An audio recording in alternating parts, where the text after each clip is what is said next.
Super Bowl 48, I was a writer and I sat down and wrote a personal essay on my Tumblr about how the Seahawks' success at that time had kind of allowed me and my dad to develop a stronger connection. Someone at Slate saw it, asked to republish it, and then somebody at ESPN saw it and they got in touch with me and they said, well, you're this really serious business journalist, but you seem to think a lot about football.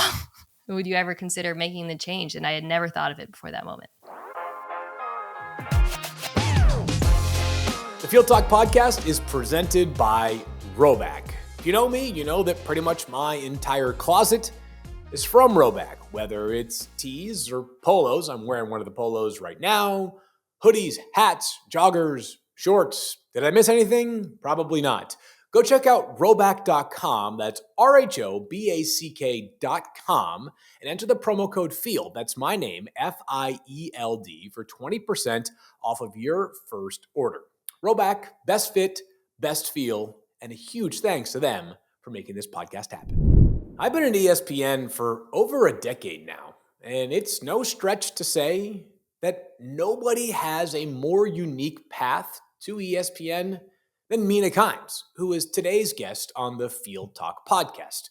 While you may very well know Mina is a trailblazing NFL analyst who is on NFL Live every day, but pretty much every ESPN NFL show, the truth is her path to football is anything but conventional. So it's great to catch up with Mina and hear about how her journey to becoming one of the preeminent voices in all of football got started and what was an incredibly unique path. Mina, you and I talk a lot, and it's usually about football. But if you had told me that, I don't know, maybe a decade ago, you and I would be talking exclusively about football, I would say, what world have we entered into? Because your path is so incredibly unique. But before we get to where you're at right now in ESPN and covering the NFL at the highest of levels, I want to start here. I want to learn a little bit more about how Mina Kimes grew up. A lot of people who are listening to this probably know that you are a very ardent Seattle sports fan. But you're not from Seattle. Where are you from? Where did it all begin? Yeah. Where are you from is not a simple question for me, as it is for most people, because I'm from a zillion places. And the reason is my dad was in the Air Force. I was born on an Air Force base in Nebraska. I grew up on Air Force bases all around the country, moved constantly, went to a bunch of different elementary schools. I feel like when you ask me, when I get asked to name them all, I feel like, I don't know, Case Keenum being asked to name every team he's played for, right? Like including where with Case Keenum, it'll be like second stint with the Texans. I did two stints in California. I was California, Washington, Michigan, Nebraska, Virginia, a lot of different places. Ended up going to high school in Arizona. So I actually tell people that a lot. And then Cardinals fans are like, well, why don't you root for the Cardinals? Well, I root for all my dad's sports teams, and he is from Seattle. Okay, so that was actually going to be one of my follow-up questions. So your father is from Seattle originally. At what point did you plant your flag, though, on Seattle sports? Early on. So, I inherited all of my rooting interests from him. So Mariners, who were really my first love, kids who love baseball. We used to go to baseball games to the Kingdome when I was a kid, every time we went to Seattle. The Seahawks, the Sonics, UW football. The one exception is I'm the only person in my family who rooted, I'm kind of lapsed, for Nebraska football because I was, I mentioned this, born on Alpha Air Force Base in Nebraska. And field, when I was a kid, I would say we were kids. I think I'm a little older than you. Nebraska football was awesome. So a lot of my earliest football memories are watching those Nebraska football teams, in the Orange Bowl and whatnot. So that was like my first football love is actually Nebraska. And I'm lapsed, although things are happening, but we'll see how that all shakes out. I've been duped before. It's a decidedly different brand of football they play at Nebraska compared to back in the day when it was run for like 375 yards a game. College football has changed in many ways. That's a different topic for a different podcast. So growing up, you become this fan of Seattle sports.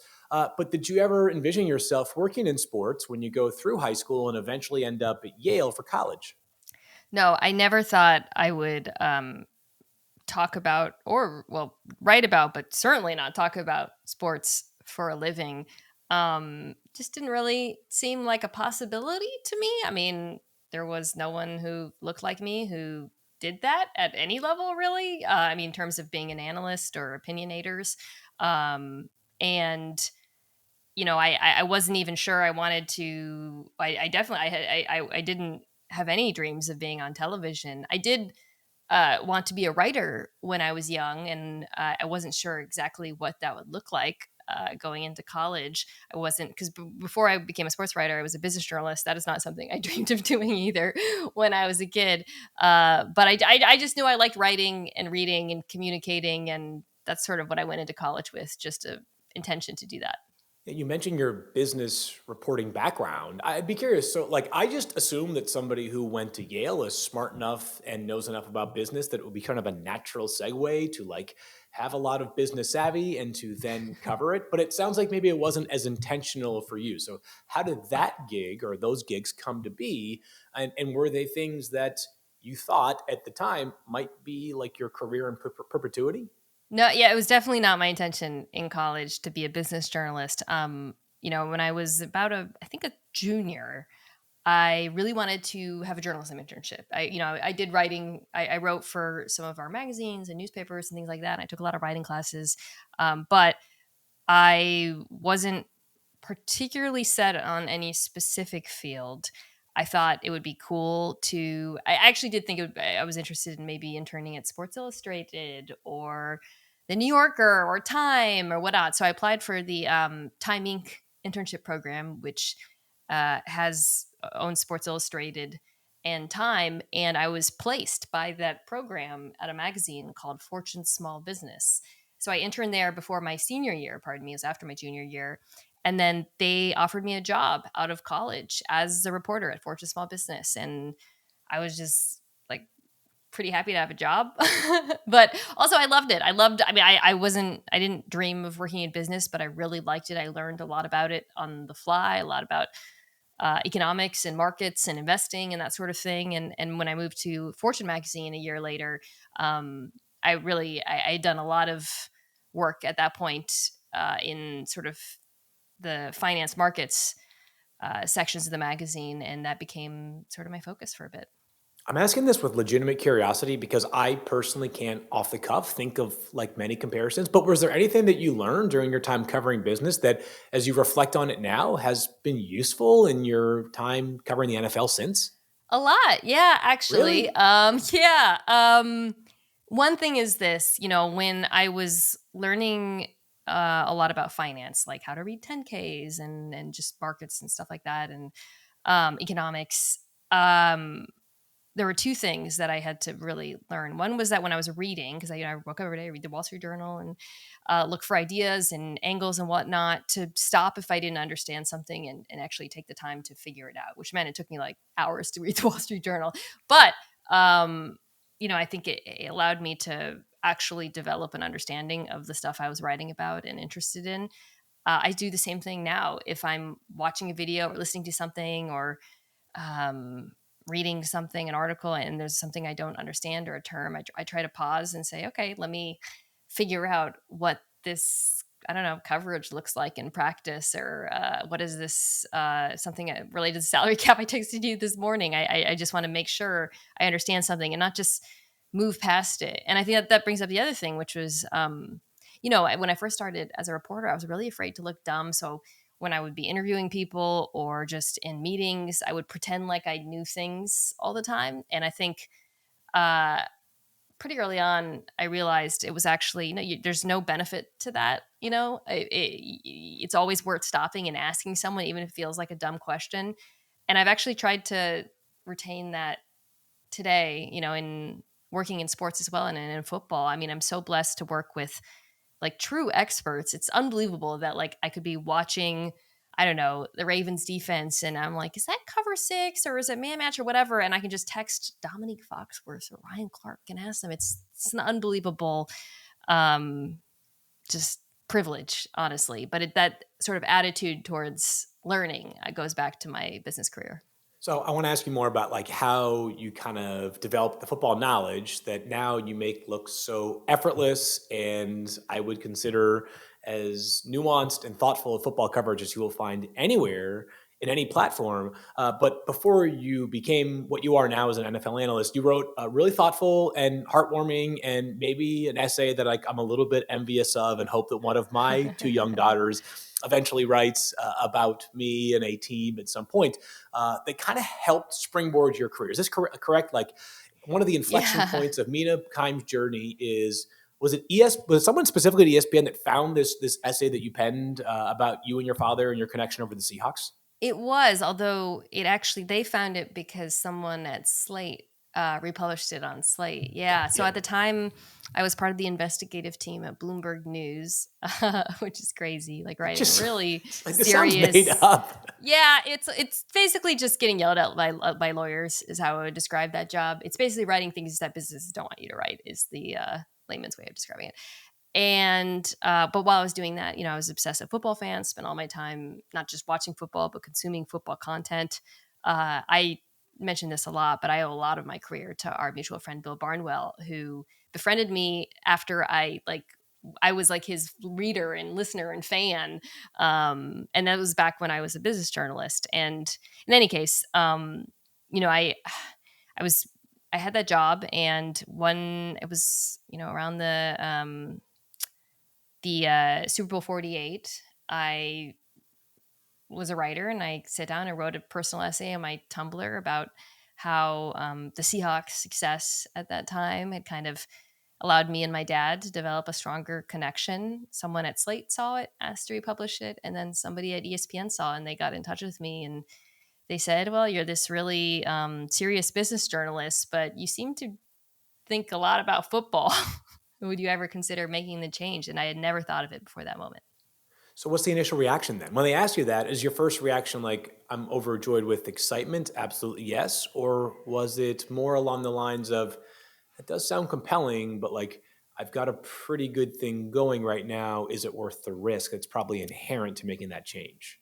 Yeah, I think it's kind of like Tristan Wirfs switching from right tackle to left tackle. It's like, this is intriguing, Yeah. but I have all this expertise doing this one thing. Do I really want to make this kind of jump, which to the outside doesn't seem like a big jump, right? Because you're still a journalist, but is actually pretty significant in terms of the institutional knowledge, that you have. And people always ask me about switching from sports to business. And it's funny because there were a lot of things that are similar in terms of process, structuring, writing, all of that. But I had to learn so many things like how do you get an interview with an athlete? Who do you talk to? How do you secure that kind of time? It was just so different. And ultimately, I ended up deciding to do it because I thought, oh man, like how often in life do you get a chance to work in a field that you actually love? And it felt like a risk worth taking.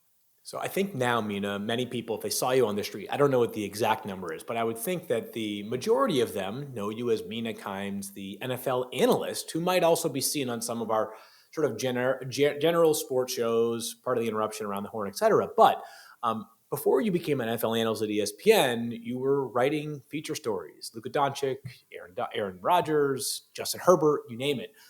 So what was that early phase like in your career at ESPN? And was that something that you viewed as a stepping stone to eventually becoming an analyst? Or did you feel when you first got hired at ESPN that you were still going to be a journalist, just covering a much different topic from business, and that being sports?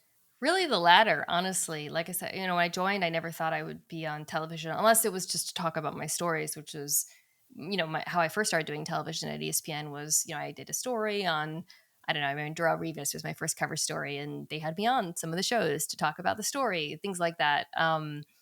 But it was a great experience. It was very different from writing about business, not just because of the subject matter, but as you kind of described there, a lot of what I did was profiling really famous people, and that it brings with it um, opportunity because there's this like inbuilt interest, but also there's a different level of difficulty because you have to find new things, you have to show them in a different light, you have to get access to them, earn their trust, all of that. So it was an interesting learning process, and um, it was like a kind of a crash course in understanding how the NFL worked in some ways, and dealing with agents and teams and players reps and players entourages and players families and all of that. It definitely did not prepare me to be an analyst. It was which I would say the thing that actually prepared me much more for that was around the same time I started my own podcast about football back in 2018, I think is when it launched. So 6 years ago. And that was strictly an X's and O's podcast. And I think allowed people at ESPN to kind of look at me in a different light as somebody who didn't just write about players, in a narrative way, but also in a football and X's and O's kind of way. So before we get to the football and the X's and O evolution, I do want to say, and you're going to blush or you're going to be way too modest to agree with this assessment, but what always blew me away about some of your feature stories was that you mentioned some of the most famous athletes of the world. While Luca was young in his career when I think that was right before the draft, right? That you He was profiled Luca? 19. Yeah. So that's like, at the very early stages of Luca Yeah. relative to where we think the entire spectrum will take us. But your capacity to capture an angle that I at least hadn't heard or read was always so fascinating to me. I think it's very difficult. I'm not trying to say that I don't appreciate journalism, but I've read some stories it feels like innumerable times just Yeah. with a different author to different publications. So I always remember that about Thank you. your profile features. But now we've moved on to the analyst role. And you say you have this podcast and that's kind of where you get started. But like, how do you learn? You mentioned like Yeah. leaning on people like Dominique or RC or Bill, et cetera. But like, did you one day like download an old NFL playbook that you could find available on the internet? I'd be fascinated to know where to start. It's like learning a new language. Yeah, I think I used to be very self-conscious about the fact that, I just knew so much less than players, not just in terms of, I mentioned like diagnosing coverages in real time, run concepts, but like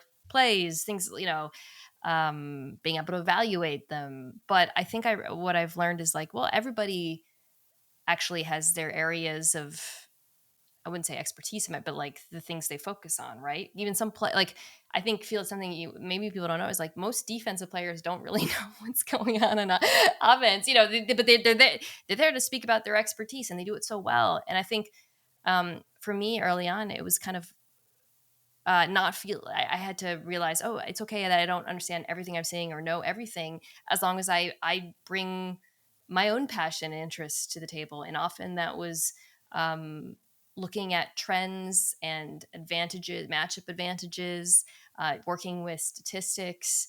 I mean, one of the things that I love, I talk about the privilege of, being able to speak to NFL players and ask them questions. But for me, early on, getting access to all the data that we have at ESPN and with the NFL really allowed me to look at the game in a different way. If I was noticing, I don't know, that an example like last year before early on in the Eagles season, it just something kind of felt off about the offense.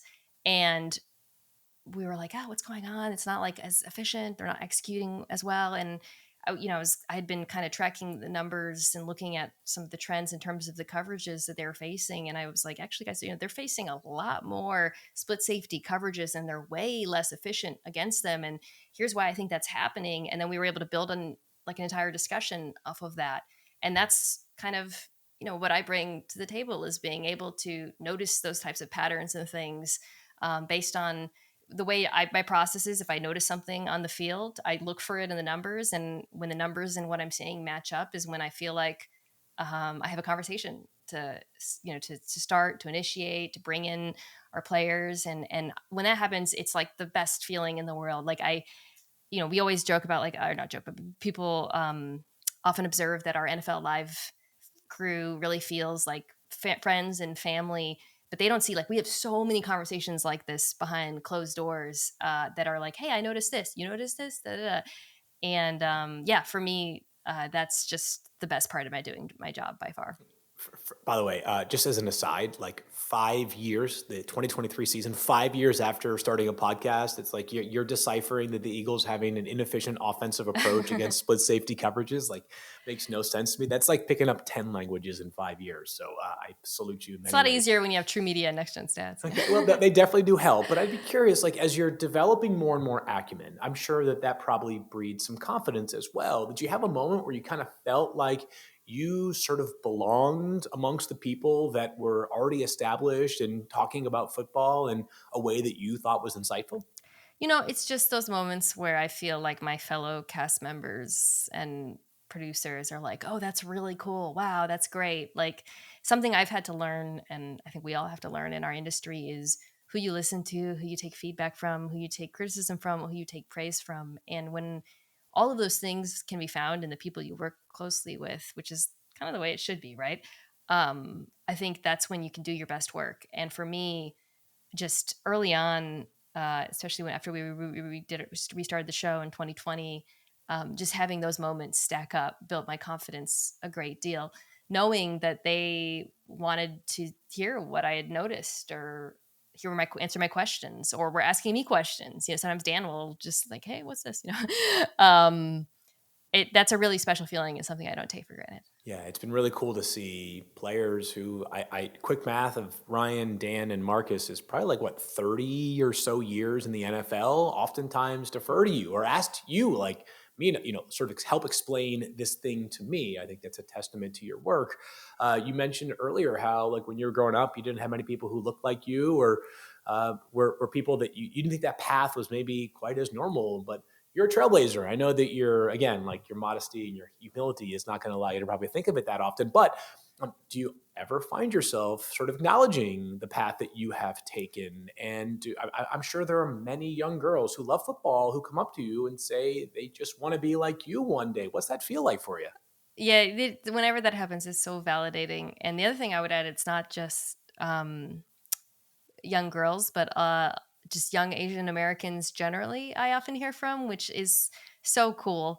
I just had a chance to talk to Kyle Hamilton for my podcast, and he was talking about that as well, because he's half Korean, like myself, and what it feels like for him to see young Asian Americans look up to him and think, "Hey, maybe I could be a safety." It's like, oh, probably not, but in the NFL. But no, but it's a really cool feeling and something it really truly never gets old. I mentioned earlier, oh, I think something that's so important in our line of work is figuring out who you listen to, whose feedback you take, but also it's really really important to remember when people like that, younger people, approach you and ask you questions and say that they're, inspired by you, not to take that for, I feel like I said not take for granted several times, but to recognize how special and unique that is.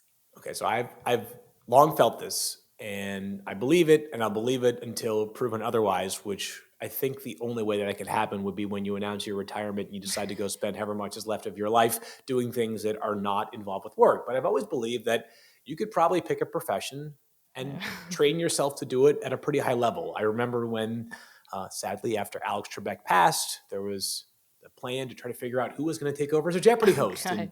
you having legendary information and ability to I would pick you number one overall as my trivia partner. There's no two ways about that in life. You were to me like a logical candidate. As a matter of fact, there were betting websites that were throwing Mina Kimes odds out there. But Yeah. now, and I know you'd be an aspirational person, but I also know that what you have right now is this incredible thing going. But are there times where you think about what future chapters? Not trying to get you to move past ESPN or try to come across as campaigning for a job you don't have, but are there other things in life that beyond the world of football that you say to yourself that could be a fun thing to explore in time? Yeah, I read a lot. I'm like a news junkie. I love culture and television and movies, and sometimes I get to go on podcasts to talk about those things. But I think just get the opportunity to talk about those types of subjects with friends is something that will always be intriguing to me. But truth is, and I'm sure you feel the same way to some degree, Field, whenever people ask me, like, what do you want to do in 5 years, 10 years? I always shrug, not because I don't have aspirations, I guess, or whatever, but because I don't know what the heck our industry is going to look like in 5 or 10 years. I don't know what any of us will be doing, what platforms we'll be on, the ways we'll be trying to reach fans and listeners and viewers and all of that. So I think, I'm trying to kind of just stay open minded to where not just my own interests and passions take me, which I've chased, obviously, but also to where the opportunities go, because it just seems like it's changing so often. And as evidenced by my career path, as they explained it to you, being open minded has served me well so far.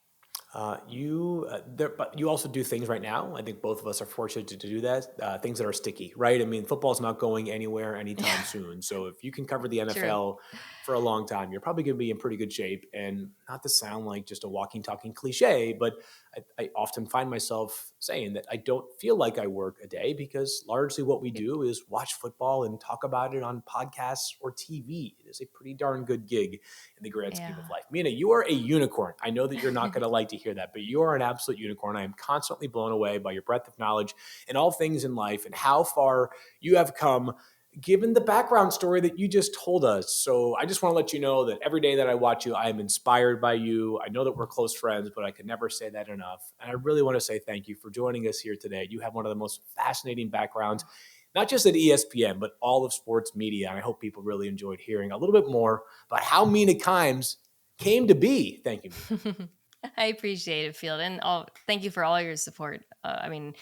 Throughout, as I'm telling you this journey, you, Bill, a few people have been so instrumental along the way. You asked about, moments where I felt like it was clicking, and I alluded to, some of my castmates, but really, like, I never would have had the confidence to do what I'm doing now, or even a year ago, if not for the things that you and a few other people have said to me over the years. So it means a great deal.